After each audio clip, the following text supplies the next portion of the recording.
Hello friends, welcome to UPSC Logics and my name is Siddharth and today I am going to discuss the Second Anglo-Maratha conflict that occurred in the year 1803 or the beginning of the 19th century and lasted for 2 years till 1805.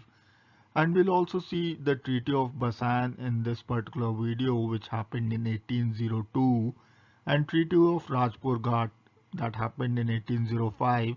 So both these treaties are related to the Second Anglo-Maratha conflict, and we have seen that the First Anglo-Maratha conflict that happened in 1775 and lasted for almost 7 years till 1782, and this led to a peace of almost 20 years in the region, and that gave the Britishers a chance to really emerge as a political power in the area.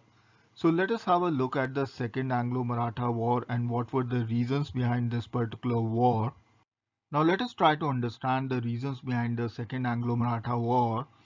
And we know that there was peace for almost 20 years after the First Anglo-Maratha War that lasted for almost 7 years. And during this time, the Britishers emerged as a political power in the region.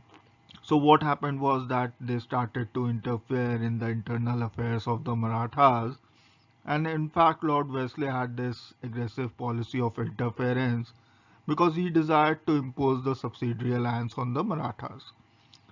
Secondly, all the wise and the experienced Maratha leaders had died by the end of the 18th century. So the leadership was taken over by the young and the inexperienced, and they really didn't understand the British motives and therefore were easy to convince by the British to sign the subsidiary alliances. In fact, Peshwa Bajirao too, when there was an internal strife among the Maratha chiefs, actually signed the Treaty of Versailles, which was nothing but a subsidiary alliance treaty with the British, and this led to the Second Anglo-Maratha War in 1803. Now let us understand the results of the Second Anglo-Maratha War that lasted for almost 2 years and ended in 1805. So this war, unlike the First Anglo-Maratha War, went in favor of the British, and in fact the combined forces of Scindias and the Bhosles were defeated by the British under Arthur Wesley at Asai and Aragaon in 1803, and this resulted in signing of subsidiary alliances with both of them. The British were unable to defeat Holkar, and they finally made peace with him by signing the Treaty of Rajpur Ghat, which we shall have a look at a later stage, and this was in the year 1805. Then the British were able to establish their interest in the Maratha Empire, and this war actually resulted in establishing the Britishers or the East India Company as a paramount power in India. Now let us understand the Treaty of Versailles, and this was signed between Peshwa Bajirao II and the British. But to understand this treaty, we need to have a look at a bit of history. And at the beginning of the 19th century, the Marathas had started signs of drifting apart. There was a weak central authority and there were jealousies that were marking the day. In fact, there was a severe rift between Daulat Rao Scindia and Yashwantrao Holkar as they fought for supremacy at the Peshwa's court. So Daulat Rao Scindia got Malhar Rao Holkar murdered and took his son Khanderao prisoner.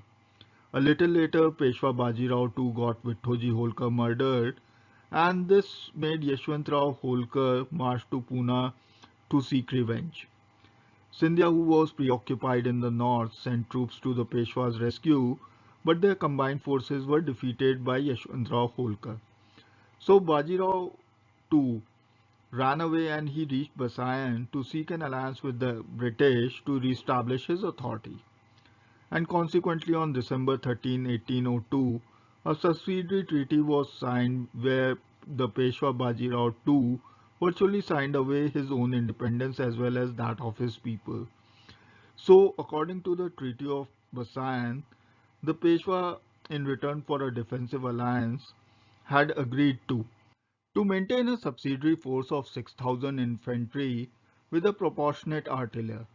The annual expense for which was estimated to be around 25 lakh rupees, Number two was that he had agreed not to entertain any of the foreign nationals like the French or the Dutch that were hostile to the British in his service.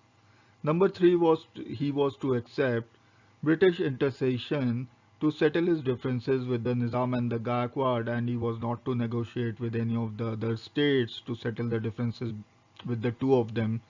So it was only the British help that he could take to settle his differences with the Nizam and the Gaikwad.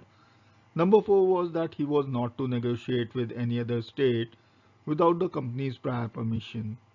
And number five was that he had to give up his rights and claims to the city of Surat. So the city of Surat went to the British. Now there was a supplementary treaty that was also concluded, and this treaty was concluded at Pune on December 16, 1803. And this was nothing but just an addition of a regiment to the native cavalry of the British subsidiary force. So this was a supplementary treaty of the Treaty of Versailles and was signed in 1803. So let us understand the effects of the Treaty of Versailles. And as we know that Lord Wesley had this policy of interfering in the matters of the Marathas or the internal matters of the Marathas. So this particular treaty gave the British a legitimate right to interfere in the matters of the Peshwa. Number two was that the treaty was rejected by the other Maratha chiefs, and this led to the Second Anglo-Maratha War that led to the British victory and thus helped in breaking up of the Maratha Confederacy and establishing Britishers as a paramount power in India. Number three is that this treaty is also regarded or treated as one of the most important landmarks of the British ascendancy in India, and therefore this treaty becomes important from exam point of views as well. Now we know that the British were unable to defeat Yashwantrao Holkar, so they made peace with Yashwantrao Holkar with the Treaty of Rajpur Ghat in 1805, and this treaty was signed on December 24th, 1805. So under the treaty, Yashwantrao Holkar agreed to renounce all the claims to the areas north of Bundi Hills and never to entertain any European in his service like the French or the Dutch, and the British promised in return not to disturb Holkar's possession in Mewar and Malwa or to interfere with the rulers south of the Chambal. They also decided to restore all the possessions that were situated south of the river Tapti, and it was later on February 2, 1806 that the British renounced all their claims to the territories that were situated south of river Tapti, and this treaty marked the end of the Second Anglo-Maratha War. Now there was another treaty that was signed between Raghuji Bhosle and the company, and this was in the course of the Second Anglo-Maratha War. So this treaty was signed on December 17, 1803 and is called the Treaty of Devgaon.